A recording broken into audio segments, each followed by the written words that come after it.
말씀을 가지고 믿는다면 이라는 제목으로 하나님의 말씀 같이 듣도록 합니다. 목사님께서 어떤 교인의 가정을 갑자기 신방하게 되었습니다. 고맙게도 이 교인 가정은 갑자기 찾아온 목사님을 마다하지 않고 반가운 마음으로 영접을 해 주셨습니다. 목사님이 그 가정에 들어가서 방문한 이유를 이렇게 설명하셨어요. 근처에 왔는데 이 가정이 생각이 났고 하나님께서 이 가정에게 주시고자 하는 말씀이 마음에 감동이 있어서 왔습니다. 그러니까 성경을 좀 가지고 나오시지요 하고 집주인에게 이야기를 했습니다. 이 교인이 그런 생각이 들었습니다. 목사님이 우리 집에 갑자기 오셨는데 우리 집이 얼마나 신실하게 믿음 생활을 하는지 보여주고 싶었습니다. 그래서 큰 소리로 아이에게 이렇게 얘기를 했어요.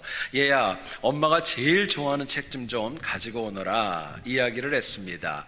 그러자 이 아이가 성경이 아니라 백화점 물품 목록이 가득 적힌 책을 가지고 목사님 앞으로 다가오더랍니다. 여러분, 이 패역한 세상에서 하나님을 온전히 믿고 살아간다는 거 참 쉽지 않은 어려운 문제입니다. 지금까지 내가 신실하게 잘 살아왔는데 작은 실수로 인하여서 나로 인해 하나님의 영광을 가릴 때도 있습니다. 또 특별한 은혜로 변화된 내 믿음 때문에 내 가족과 내 주변과 또 내가 속한 공동체가 큰 도전을 받을 수도 있습니다. 그렇기 때문에 신앙생활을 할 때마다 신실하게 그리고 한결같이 변함없이 잘 믿고 살아간다는 것은 사실은 가장 존귀하고 소중한 하나님의 은혜입니다. 그렇기 때문에 사도 베드로는 저희들에게 이야기합니다. 악한 마귀가 삼킬 자를 찾아 헤매는 이 세상 가운데에서 내 믿음을 흔들어 놓기 때문에 믿음 생활하는 거, 믿음을 지킨다는 거 어렵다 이야기를 합니다. 여러분, 실제로 한번 보세요. 때로는 정말 나를 도와줘야 될 영혼이 내게 시험이 될 때가 있습니다. 가장 가까운 영혼이 나에게 믿음의 걸림돌이 될 때도 있는 거예요. 그래도 우리가 하나님을 믿는다면 모든 면에서 달라야 되고 거룩해야 된다고 저희들에게 말씀합니다.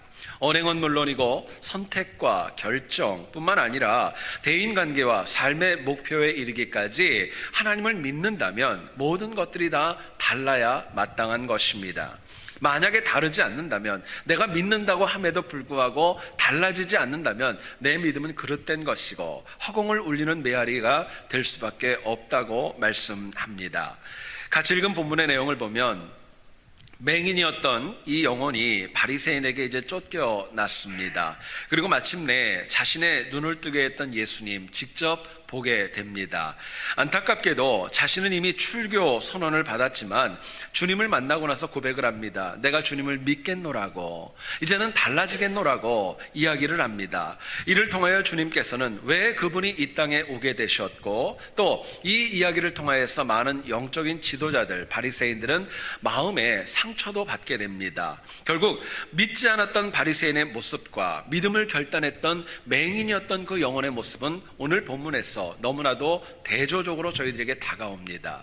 오늘 본문을 통하여서 우리가 맹인이었던 영혼이 믿음을 가지는 것을 보면서 믿는 자의 특징이 과연 무엇일까? 믿는다면 뭐가 되어져야 될까? 본문이 주는 메시지 같이 한번 나누어 보기를 원합니다. 첫 번째로 생각할 것은요, 우리가 믿는다면, 하나님을 믿는다면요, 예배자가 되셔야 됩니다. 예배자로 살아가는 사람만이 믿는 자의 특징이라고 이야기를 해요. 본문 38절을 한번 보시기를 원합니다. 일부분만 제가 읽죠. 내가 믿나이다 하고 절하는지라 이야기해요. 우리가 좀 주목해야 될 단어가 있습니다. 절하는지라 라는 단어입니다. 헬라어 원어인 이 프로스퀴네오라는 동사는 하나님을 향하여 예배드리다, 경배드리다, 그런 의미를 가지고 있습니다. 맹인이었던 영혼은 처음에 누가 자신의 눈을 뜨게 했는지 몰랐습니다. 인지하지 못했어요. 그런데 직접 주님을 보았습니다. 그리고 믿기를 고백한다고 얘기한 다음에 가장 먼저 보인 행동이 있습니다. 그 앞에 엎드려 절했다라고 이야기합니다. 여러분, 성경을 보면은 죄인이었던 인간이 하나님을 만나고 하나님 앞에 믿음을 고백한 모든 영혼들의 공통된 특징이 있습니다. 주님 앞에 무릎을 꿇고 엎드렸다는 거예요. 프로스퀴네어했다는 것입니다. 여러분, 주님을 처음 만났던 베드로 밤새 고기를 잡았지만 아무것도 못 잡았습니다. 이른 미명에 깊은 곳에 가서 그물을 던지라고 했을 때 생각지 않게 큰 많은 물고기를 잡고 주님 앞에 섰을 때 제일 먼저 보인 반응은 엎드려 절하는 모습이었었습니다. 사도 바울도 다메섹 도상에서 주님을 만나고 믿음을 고백하고 제일 먼저 보였던 것이 엎드려 절하는 것, 프로스퀴네오의 모습을 보였던 것입니다. 여러분, 다시 강조합니다. 믿는다면, 믿음이 있다면, 우리의 마음에 예수 그리스도를 주로 고백함이 있다면 우리의 마음은 하나님을 향하여 엎드려 절할 수밖에 없습니다. 굉장히 중요한 도전이지요.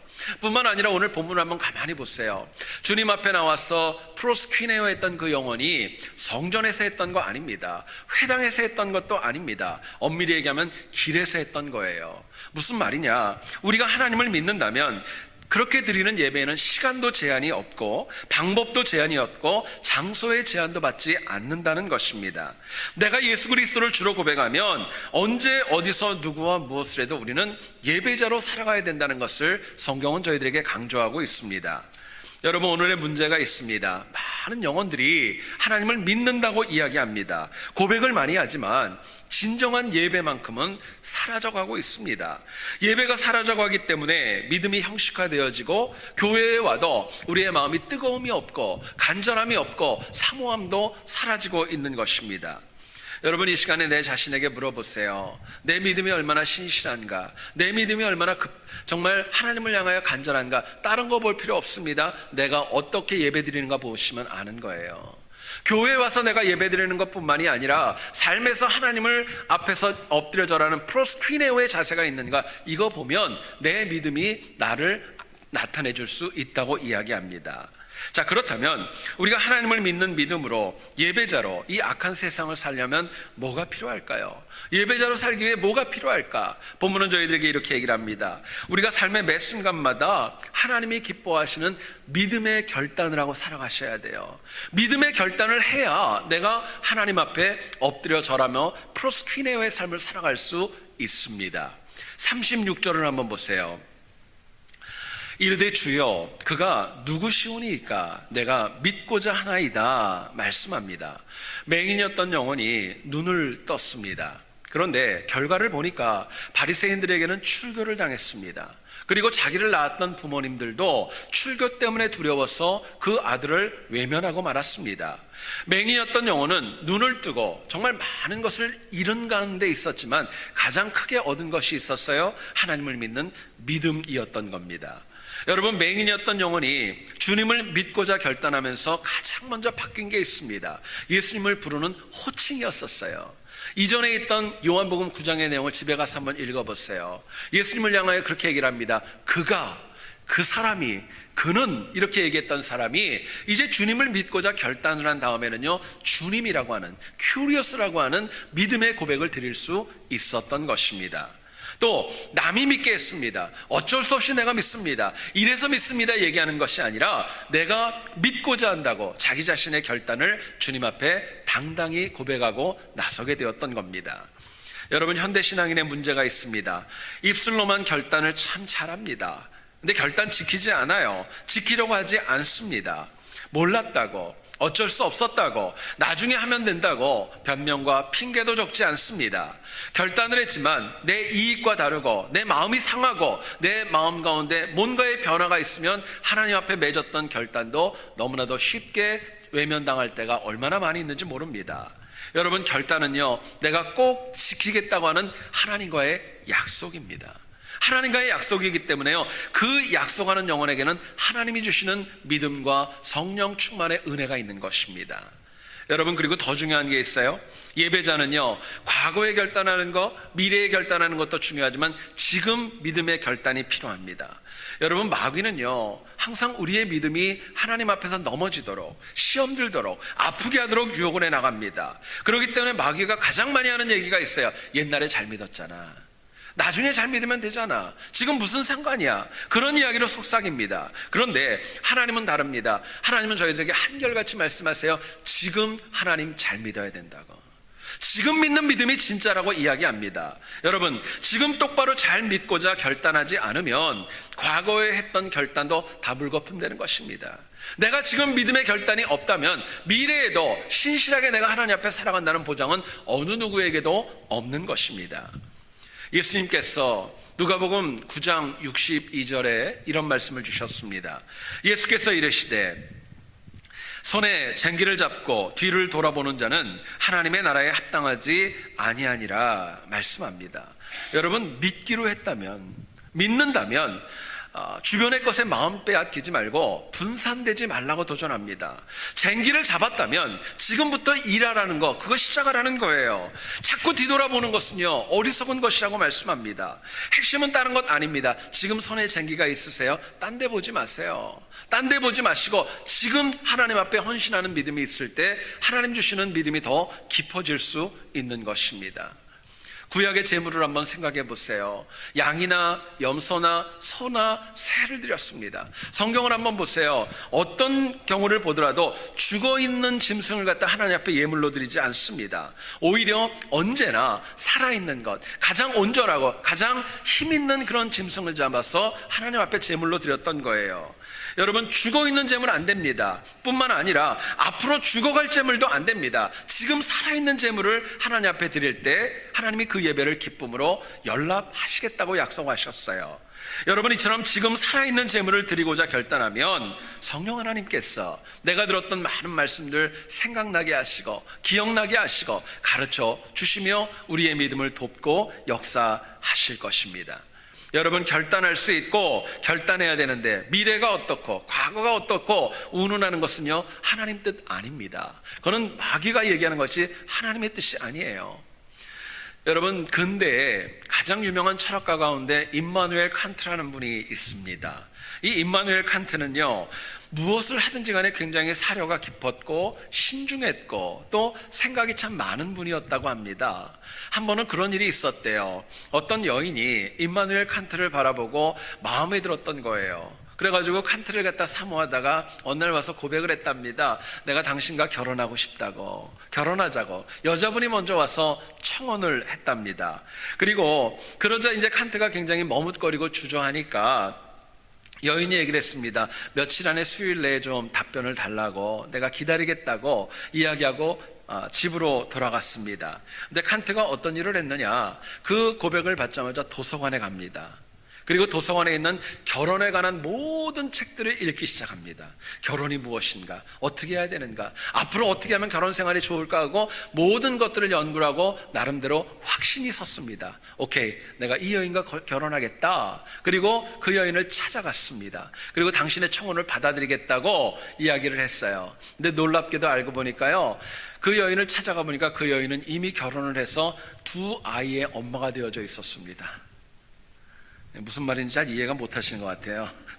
여러분, 칸트가 결혼하기까지, 그 결단하기까지 얼마나 많은 시간이 걸렸는지를 아시겠는지요? 얼마나 많은 시간이 걸렸는지 모르겠어요.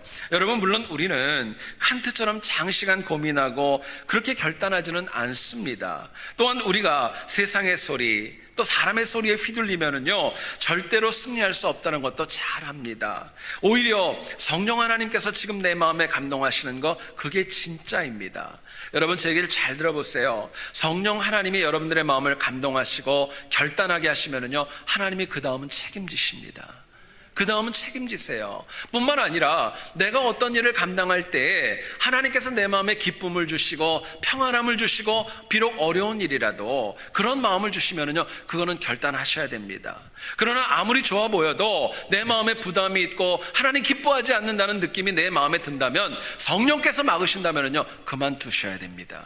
그게 결단입니다. 여러분, 그렇기 때문에 우리가 아닌 것은 버리고 옳은 것을 취하는 결단이 저희들에게 있을 때 우리의 믿음은 점점 더 깊어질 수 있는 것입니다. 여러분, 믿음은 딴 것 아닙니다. 세상을 예배하던 우리의 삶이 하나님을 예배하는 것으로부터 시작되어지는 것입니다. 그리고 그 결단은 한 번 이루어지는 것이 아니라 삶의 모든 순간마다 하나님을 향한 프로스퀴네어의 태도가 결단되어지는 것, 그게 믿음의 시작인 것입니다. 여러분, 그렇게 매 순간 신실한 예배자로 살아가겠다 결단을 하면은요, 결코 어느 누구도 믿음에서 벗어나지 않습니다. 오히려 성경이 얘기하는 많은 축복이 있습니다. 물된 동산의 은혜, 마르지 않는 샘의 은혜, 잘 박힌 못과 같이 굳건하고 든든한 믿음의 은혜 받을 수 있다고 저희들에게 말씀합니다. 여러분, 오늘 우리에게 많은 것들이 필요합니다. 이민자인 우리가 이 땅을 살아갈 때 물들도 필요하고 많은 것들이 필요하지만 가장 먼저 필요한 것이 있습니다. 하나님을 굳건히 믿는 신실한 믿음입니다. 믿음이 있으셔야 돼요. 여러분, 많은 분들이 얘기를 해요. 믿는다고 밥 먹여주냐고. 믿음이 밥 먹여주냐고요. 아니요, 여러분, 믿음이 밥 먹여줍니다. 내가 하나님을 향한 온전한 믿음이 있으면 하나님께서 길을 열어가시고 평안을 주시고 건강을 주시고 사람을 붙여주시고 나아가서는 물질과 모든 평안함도 하나님이 주시는 것입니다. 오늘날 많은 신앙인들의 문제가 있습니다. 하나님 주시는 믿음에 관하여 너무나도 모르고 믿음을 과소평가합니다. 여러분, 믿음에는 능력이 있습니다. 모든 걸 바꿀 만한 힘이 있는 거예요. 그렇기 때문에 매일의 삶 가운데 성령 하나님이 감동 주시는 그대로 결단하여서 예배자로 믿음으로 승리하는 우리 모두 될 수 있기를 주님의 이름으로 축원드립니다. 두 번째로 생각할 것은요, 믿는다면 영적으로 보셔야 돼요. 영적으로 보는 영혼만이 믿음의 능력을 체험할 수 있습니다. 39절 한번 보시죠. 내가 심판하러 이 세상에 왔으니 보지 못하는 자들은 보게 하고 보는 자들은 맹인이 되게 하려 함이라 말씀합니다. 39절을 보면 여러 번에 걸쳐 반복되는 동사가 있습니다. 보다라는 단어입니다. 헬라어 원어인 블레포라는 동사는 그냥 눈으로 이렇게 보는 거 아닙니다. 뭔가를 알아보다라는 뜻이고 인지하다라는 뜻이고 깨닫기 위해서 보다라는 뜻입니다. 여러분, 가만히 보세요. 우리가 뭔가를 본다고 다 알아요? 그런 거 아닙니다. 다 볼 수도 없는 거예요. 오늘 본문에서 바리새인들은 주님을 못 본 거 아닙니다. 그분의 음성도 들었어요. 그런데 마음을 닫았고 블레포, 정말 깨닫고자 보지 않았기 때문에 그들에게는 은혜도 없었고 믿음도 자라나지 않았던 겁니다. 만약에 바리새인이 잠시라도 믿음으로 영의 눈을 떠가지고 블레포, 예수님을 그렇게 바라보았다면요, 그들의 심령에도 믿음의 싹이 자라났을 것입니다. 여러분, 결국 우리가요, 믿음으로 보면, 영적으로 우리가 볼 줄 안다면 정말 볼 수 있는 것을 보게 됩니다. 또 놓치지 말아야 될 것, 우리가 온전히 보며 살아갈 수 있는 거예요.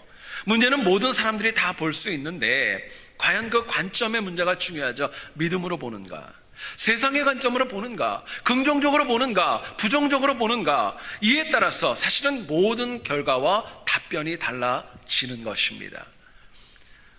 한국의 어떤 굉장히 깊은 산골에 전교생이 딱 2명인 초등학교가 있었답니다. 하루는 선생님께서 그 작은 학교에 교정을 걸어가시는데 그 2명밖에 없는데 그 2명이 서로 티격태격하면서 다투고 싸우더랍니다. 선생님이 이들을 어떻게 혼낼까 나름대로 고민하다가 둘을 불러다 놓고 이렇게 얘기를 하셨대요. 야, 이놈들아, 전교에서 1, 2등 하는 놈들이 싸우면 되겠냐고. 전교에서 1, 2등 하는 놈들이 싸우면 되겠냐고 그러고 얘기를 하더랍니다. 여러분, 관점이 참 중요하잖아요. 왜 싸워? 이거보다도요, 2명이 있는데 그래도 긍정적으로 전교 1, 2등이라고 하니까 애들이 그 다음부터 안 싸웠대요. 여러분, 관점이 그만큼 중요한 거예요. 자, 그렇다면 우리가 믿음으로 영적으로 보고 살아야 되는데 과연 누구를, 무엇을 바라봐야 될까? 저희들에게 묻게 됩니다. 본문은 저희들에게 이렇게 얘기를 합니다. 우리가 꼭 바라봐야 될 분이 있어요. 나에게 믿음 주시는 예수 그리스도입니다. 주님 바라보고 살아가자는 거예요. 37절 보세요. 내가 그를 보았거니와 지금 너와 말하는 자가 그이니라 말씀합니다. 여기서 맹인이었던 영혼이 눈을 뜨고 주님을 처음 보았는데 그냥 보고 끝난 것이 아니라 믿음으로 보는 그 단계까지도 발전하게 되었고 깊어지게 되었습니다. 생각해 보세요. 나면서부터 맹인이었습니다. 눈을 뜨면 보고 싶은 것들이 얼마나 많이 있었겠어요. 얼마나 많은 것들을 보고 싶은 욕망이, 소망이 있었겠습니까? 그런데 본문을 보면 그 어떤 것도, 그 누구도, 그 무엇도 맹인이 얻었던 영생을 보여주고 줄 수 있는 분은 없었습니다. 당시 종교 지도자였던, 율법을 가장 많이 알았다고 하는 바리새인들도 눈뜬 영혼에게 뭔가 줄 수 없었어요. 더 나아가서는 정말 생명처럼 사랑했던 그 부모님도 아무것도 줄 수 없었던 것입니다. 여러분, 우리가 이 땅을 살아가면서 더 많은 것을 보고 더 많은 것을 듣고 더 온전한 것을 체험하기를 원한다면 우리의 시각은요, 예수 그리스도를 바라보셔야 됩니다. 그냥 눈으로 바라보는 거 아닙니다. 그분을 알기 위해서, 깨닫기 위해서, 사모하기 위해서 그분에게 집중하며 바라볼 때에 하나님 주시는 믿음이 우리 안에 더 굳건해지는 것입니다. 생각해 보시면 주님은요, 맹인과 같이 연약하고 부족한 우리들에게 찾아오셔서 우리에게 보고 듣고 체험하도록 이미 많은 은혜를 저희들에게 허락해 주셨습니다. 여러분, 그렇기 때문에 많은 은혜가 있는데 그 가운데도 꼭 기억해야 될 것은 다른 것보다도 우리의 시각은요, 예수 그리스도 보는 거 중요합니다. 그분을 바라보는 거예요. 나를 흔들고 미혹하는 것들, 나를 힘들게 하는 것들, 나를 바더하게 하는 것들이 아니라 나를 살리고 나에게 생명 주시는 예수 그리스도를 보는 것, 그게 믿음의 시작이고 발전이라고 저희들에게 말씀합니다. 여러분, 이처럼 믿음으로 주님을 플랫폼하면은요, 그 영혼의 삶에는 하나님 주시는 상급이 있습니다. 은혜가 있습니다. 성장이 있는 거예요.